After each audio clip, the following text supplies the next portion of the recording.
The first thing you notice about Willow Creek Estates is how quiet it is. Not peaceful quiet. The kind of quiet that hums with invisible rules, whispered stares, and smiles that don't quite reach the eyes. It's the kind of neighborhood where lawns are manicured within an inch of their lives, where American flags hang perfectly starched on white porches, and where every welcome mat reads the same. You belong, if you know your place. For Marcus Davis, a single father and high school English teacher, Willow Creek offered safety, good schools, and a shot at stability for his 14-year-old son, Jamal. After years of bouncing between cramped apartments in noisier zip codes, Marcus thought they'd finally found a home that wouldn't just shelter them, but nurture them. At least that's what the brochure promised. It's been 6 months since they moved into the corner lot on Sycamore Lane. Marcus still remembers the way Jamal's eyes lit up when he first saw the basketball hoop over the garage. The boy had raced to grab a ball from the trunk before they'd even unpacked. That was the first moment Marcus really exhaled, in years. Most days begin the same. Marcus makes his French press coffee, flips through lesson plans, and watches Jamal shoot hoops before school. The rhythmic thump-thump of the ball like a metronome of peace. But lately something's felt off. It starts with the notes. Small ones. Folded pieces of paper tucked under the windshield wiper of Marcus's Honda Civic. Basketball is too loud. Please respect neighborhood noise levels. Or trash cans should be placed behind the fence. HOA Guidelines, Section 4. The handwriting is neat. Too neat. No name. No signature. Just rules. Marcus shrugs them off at first. Someone's just a little too into their HOA handbook. Happens everywhere, right? Then come the stairs. When Jamal rides his bike around the cul-de-sac, a few neighbors stop and squint through their blinds. One woman, tall, blonde, permanent frown, actually follows him in her Lexus SUV, driving a slow crawl behind him until he cuts through the park trail and disappears. When Marcus confronts her politely, she smiles wide and says, "Just making sure no one's lost." That's when Marcus starts locking the doors during the day. Not because he's scared, but because something's changing in the air. Something cold. He notices how Jamal clutches the basketball tighter when he sees a patrol car roll by. How he tenses when a white neighbor walks past the driveway. How he stopped biking altogether.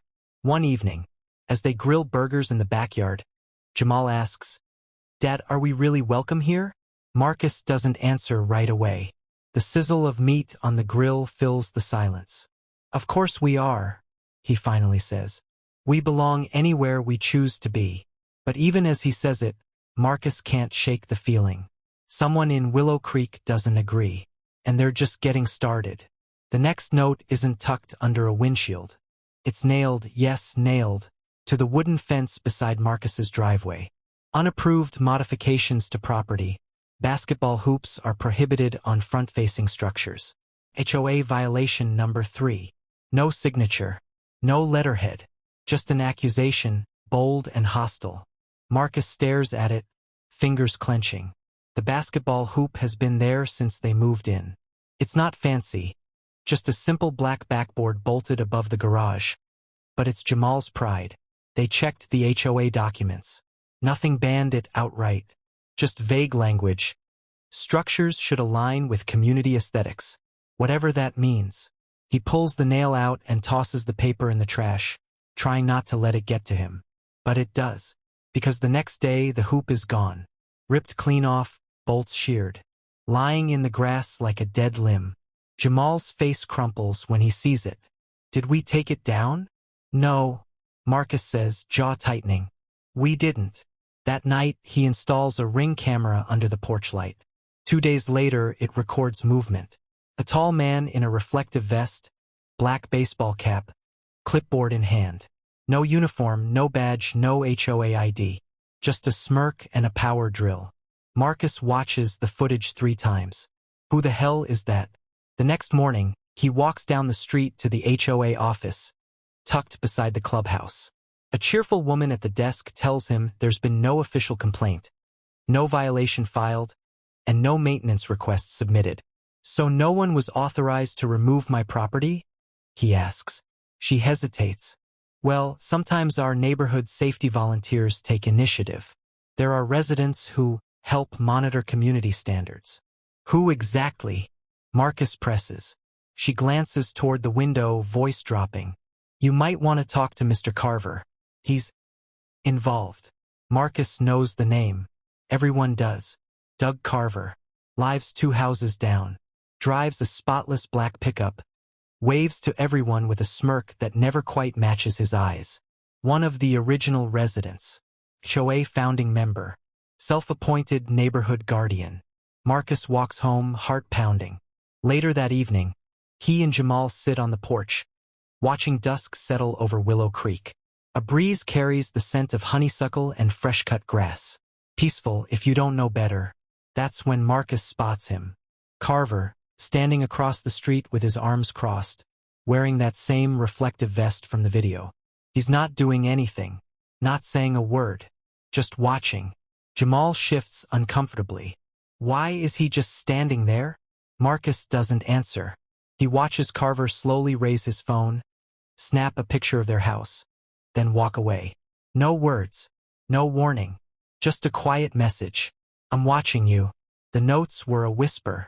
The hoop was a warning. Marcus realizes, with a pit in his stomach, that this isn't about a basketball goal or noise complaints. It's about them. And someone in Willow Creek has decided they don't belong. The next morning, he prints out the still frames from the Ring camera, Carver's face, the vest, the drill in hand. He tapes one to a folder holding the HOA bylaws, his mortgage paperwork, and a copy of the property survey. Jamal watches from the breakfast bar, eyes wary. You going to the HOA? He asks. Marcus nods. It's time someone reminded them we're not invisible. But when he arrives at the HOA office, the energy shifts the moment he walks in. The woman at the desk, Sandra, greets him with a polite smile that vanishes when she sees the folder in his hand. I'd like to speak to someone about a property violation, Marcus says, calm but firm. Sandra glances around nervously. Actually, Mr. Davis, we're in the middle of a scheduling update. If you'd like to submit a complaint. I'm not submitting anything. I'm reporting vandalism and harassment, and I have video evidence. That gets her attention. But instead of concern, there's something else behind her eyes now. A flicker of discomfort and fear. Not fear for him, fear of him. We'll escalate this to the board, she says quickly. In the meantime, please refrain from making any further modifications to your property without board approval. Marcus's jaw tightens. I'm not the one making modifications. She pretends not to hear him. That afternoon, Marcus decides to confront Carver directly. He walks down the sidewalk, folder in hand, heart pounding. He's not confrontational by nature, but enough is enough. Carver is in his driveway, polishing the hood of his black pickup with a microfiber towel like he's posing for a car commercial. When he sees Marcus approach, his lips curl into a thin, mocking smile. Afternoon, Carver says, not looking up. You trespassed on my property, removed my son's hoop, without cause, without authority. Carver finally looks up, tilting his head. Just doing my part to keep the neighborhood clean. You're not authorized, and I've got you on camera. Is that right? Carver smirks. Well, if that's a threat, you might want to reread the HOA charter. Volunteers can act on obvious violations. Community standards. Marcus steps closer, voice cold. You targeted us. You followed my son. You vandalized my property. This isn't about rules. It's about race. Carver chuckles. Don't play that card, Davis. You think everything's about race. Maybe people just don't like you. Ever think of that? Marcus stares at him. I'm reporting this to the police. You do that, Carver says, tapping the hood of his truck. But keep in mind, this neighborhood doesn't take kindly to troublemakers. That night, someone calls the police. Marcus wakes to red and blue lights flooding through his bedroom window. He rushes outside in pajama pants, barefoot, to find 2 officers standing on his lawn, hands resting near their holsters. Jamal is already outside, wide-eyed, hands raised instinctively. What's going on? Marcus demands, shielding his son. We received a report of suspicious activity, one officer says, scanning the yard. What activity? Caller stated there were individuals loitering, possibly casing houses. This is my house. Marcus's voice shakes with rage. That's my son. The officers exchange glances. One of them softens slightly. Apologies, sir. We'll update the dispatch record. Marcus watches them leave, heart pounding, hands shaking. Jamal won't speak, just stares at the sidewalk like it betrayed him. That's the moment Marcus realizes this isn't just an HOA feud. It's a campaign. And Carver's not working alone. The next day, Marcus starts knocking on doors. Some neighbors pretend not to hear the bell. Others crack the door open an inch and mumble apologies. But one, an older white man named Tom from 3 doors down, invites him in. I've seen Carver doing stuff at night, Tom admits. Sneaking around yards, taking pictures. He thinks he's some kind of cop. Would you be willing to say that on record? Tom hesitates. I don't want trouble. But, yeah, if you've got proof, maybe it's time someone knocked him down a peg. Marcus compiles everything, video footage, timestamps, Carver's quotes, Tom's statement. He emails it to the HOA board, the police, and his lawyer friend from college. He also posts clips, blurred faces and all, on a private Facebook group for Willow Creek residents. The reaction is instant. Some comments are supportive. That's unacceptable. We stand with you. But others, not so much. Why make it racial? He's just protecting property values. Maybe follow the rules next time. Marcus knew it would happen. But still, the sting cuts deep. Carver hasn't been seen since the video went live. But Marcus knows better than to relax. Because silence in Willow Creek, it never means peace. It means something's coming. The annual Willow Creek HOA meeting is held in the community clubhouse. Whitewashed walls, rows of folding chairs, an American flag in the corner, and a spread of stale cookies no one touches. Usually, it's an uneventful parade of budget updates and landscaping requests. But not this time. Marcus walks in with Jamal at his side, head held high, folder under his arm, and a calm fire in his chest. Tom is already there in the back row, giving a small nod. Others shift uncomfortably as Marcus passes, some pretending not to notice him, others whispering like schoolchildren. At the front of the room, standing tall and smug in his reflective vest like its body armor, is Doug Carver. He greets the room like a king welcoming peasants. Let's get this meeting started, shall we? His voice booms, self-important and performative. Carver doesn't acknowledge Marcus. Not with a look. Not with a word. He knows what's coming. He just doesn't think it matters. The meeting rolls on. Petty complaints about shrub height and dog barking, until Marcus raises his hand. I have a matter of safety and misconduct to address. Carver's eyes flick to him, feigning surprise. Mr. Davis, this isn't the time for personal grievances. It's not personal, Marcus replies evenly. It's criminal.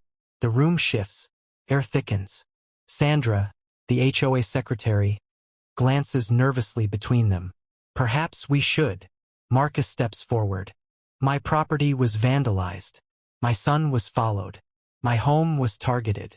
And I have evidence that a member of this board was behind it. Gasps ripple through the crowd. Carver folds his arms, scoffing. Oh, come on, he says. This again? Are we really doing this? Marcus opens the folder.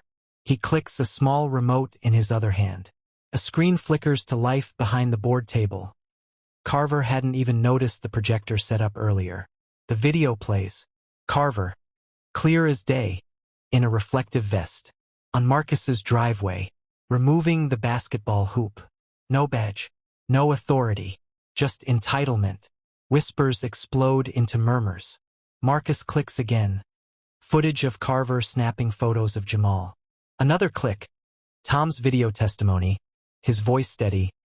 He's sneaking around, pretending to be law enforcement. He's obsessed with that family. Carver's face goes red, then white. He forces a laugh. This is all edited, taken out of context. You're twisting things. No one authorized you to act, Marcus says, voice cool. No one gave you the right to follow a black child home from school. No one gave you the right to call the police and claim we were suspicious. You're not protecting this neighborhood. You're terrorizing it. You don't belong here, Carver snaps before he can stop himself. You think you can come in and change the way things are done? You people always make it about race. The room goes still. Silence slams down like a dropped hammer. Every eye is on him now. Sandra's mouth opens slightly. A man in the front shakes his head in disbelief. Even his usual allies won't meet his eyes. Jamal flinches but stands taller. Marcus turns to the board. I filed a police report. I've sent this footage to my attorney. If this board does nothing, it becomes part of the problem. So I suggest you act. Carver, cornered now, tries to pivot.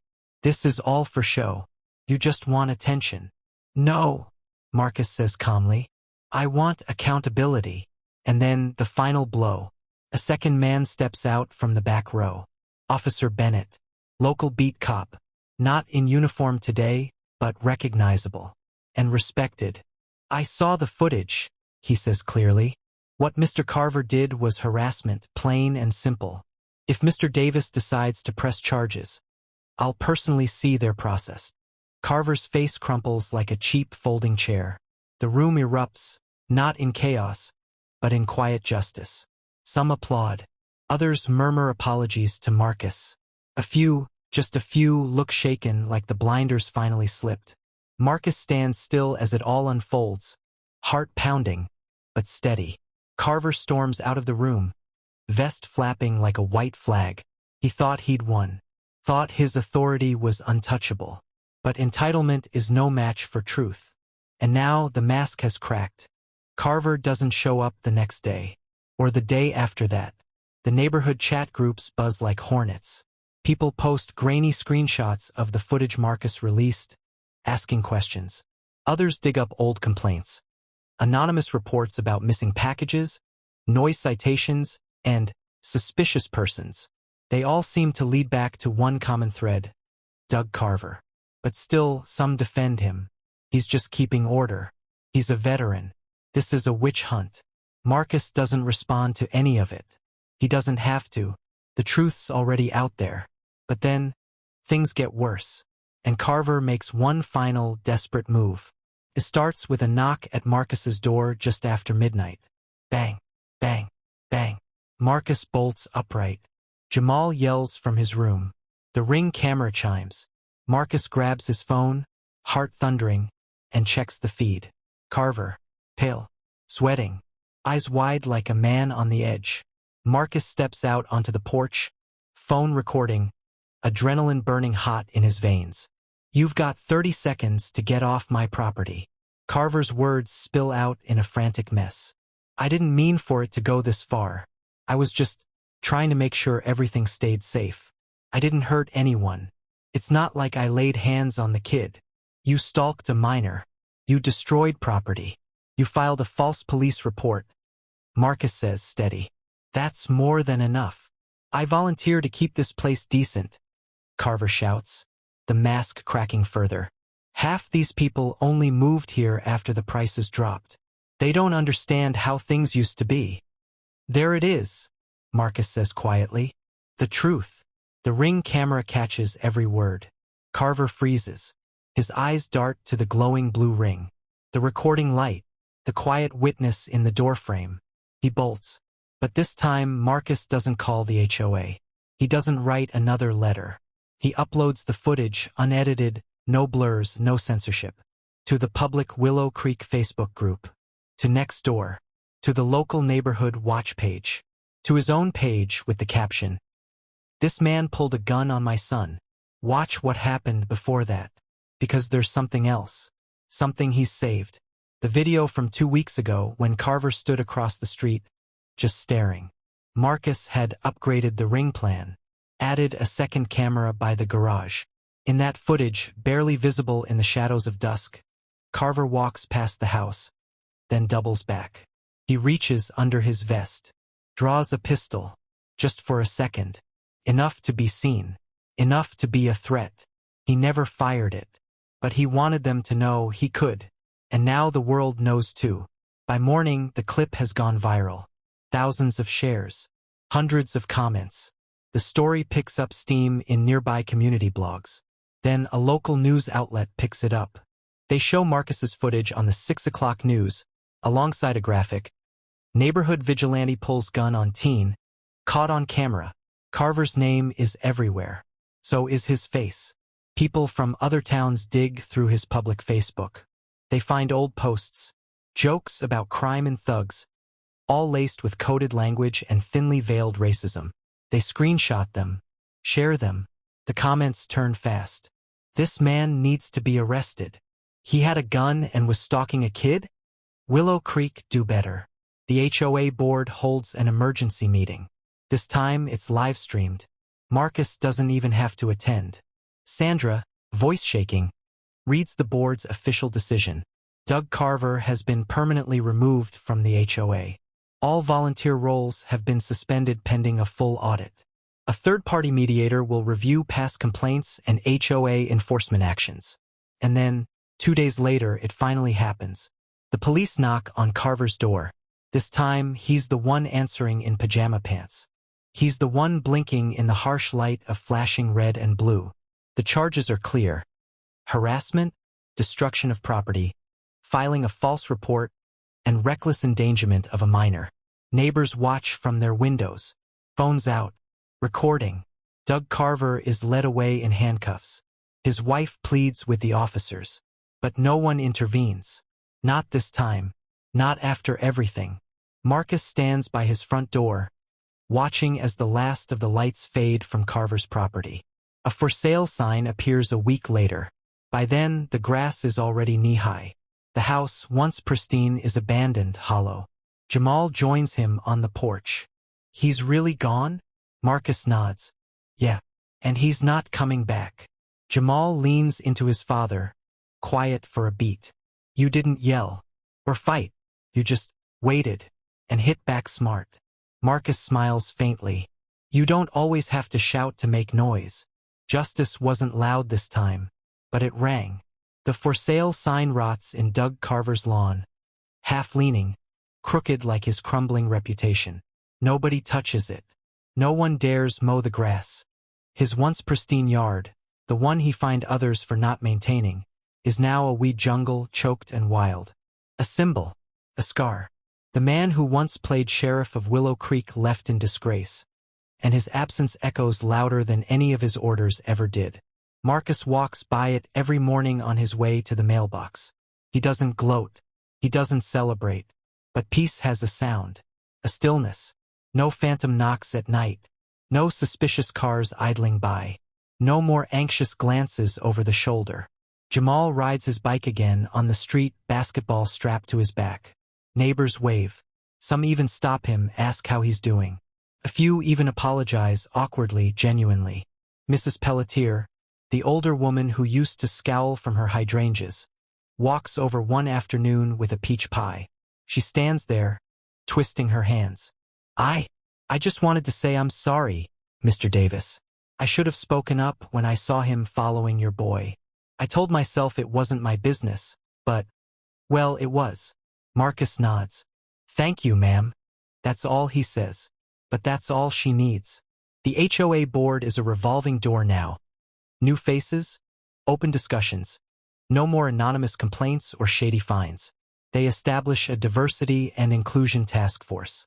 Sandra asks Marcus to help lead it. He agrees under one condition, only if it's more than just words on paper. She says, "It will be." Carver's story makes national headlines. The footage of him drawing a gun on a teen gets picked up by a major cable network. The anchor calls it an alarming example of racialized vigilantism in suburban America. His face becomes a cautionary tale. He's fired from his security consulting job. His license is suspended. Sponsors pull out of the local veterans charity where he used to volunteer. Even online, the once proud watchdog becomes a meme, his name trending not for valor, but for violence. But it's not revenge Marcus feels. It's relief, a long-held breath finally released. One night, weeks later, Marcus finds Jamal on the back porch, staring up at the stars, knees pulled to his chest. "You good, kiddo?" Jamal shrugs. "Yeah, just thinking." He pauses, voice low. "That night when he pulled the gun, I really thought I might not make it home." Marcus sits beside him. Silence between them for a moment. "You did," he finally says. "You came home, and you helped bring the truth with you." Jamal glances at him, eyes wet but fierce. "You think people will really change after this?" Marcus looks out at the quiet neighborhood, at the porch lights glowing across the street, at the little girl next door drawing chalk hearts on the sidewalk, at the new welcome all signs on half a dozen lawns. "I don't know if everyone will," he says, "but enough have. And sometimes, that's where it starts." They sit in the stillness. No sirens, no fear, just father and son. Black, hole, seen, finally safe. And above them, the stars burn quiet and unwavering.